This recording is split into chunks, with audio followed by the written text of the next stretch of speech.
Hello there. Did you know 100 years ago this year, we saw the creation of one of the most common terms that I use, maybe it's just me, the content I'm creating, but one of the most common terms that we see these days, especially from people who don't understand exactly what it is. That term is disinformation. So the story goes, in 1923, Russian dictator Joseph Stalin coined the term about creating false information so you could go out and affect things like foreign policy based on this false information.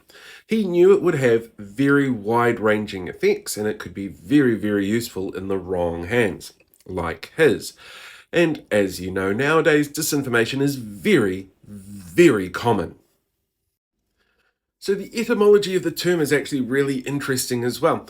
It was chosen because it sounds like a Russian term that sounds like disinformation, but also sounds French, because that way it makes it sound like this idea came from the West and not from Russia. Even the name disinformation was designed in a way to be disinformation. And I think that is absolutely fascinating to sit down and watch. But you know who isn't absolutely fascinated by the etymology of words? Well, facts. New Zealand's Outdoor and Freedom Party, shocker, posted this yesterday about disinformation, calling it a recent word and that it's been created by the government for ideas and concepts that they don't want you to share.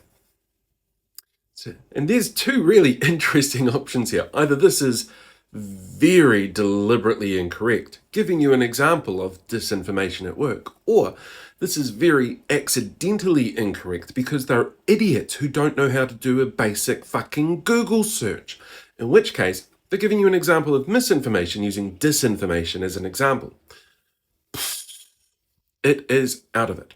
I will say this though, at least they're consistently stupid, not like some of the other media that we've been seeing lately. Because it's the holiday season, so most, newsrooms are actually a little bit empty at the moment and they're finding filler from all over the place. But nobody expects to sit down to read Grandaddy Herald and hear about how this former Married at First Sight star no longer looks like this. Okay. Or about how this surfer managed to pick up a shark and throw it back into the water, saving it with his bare bands. Look, we're all tired and it's the start of the year and our brain's all kind of fuzzy and everything's going on all over the place, but we do kind of have to keep an eye on these things. Otherwise, misinformation, disinformation is going to be spread and the credibility of mainstream media is going to be attacked even more because of those kind of fuck-ups.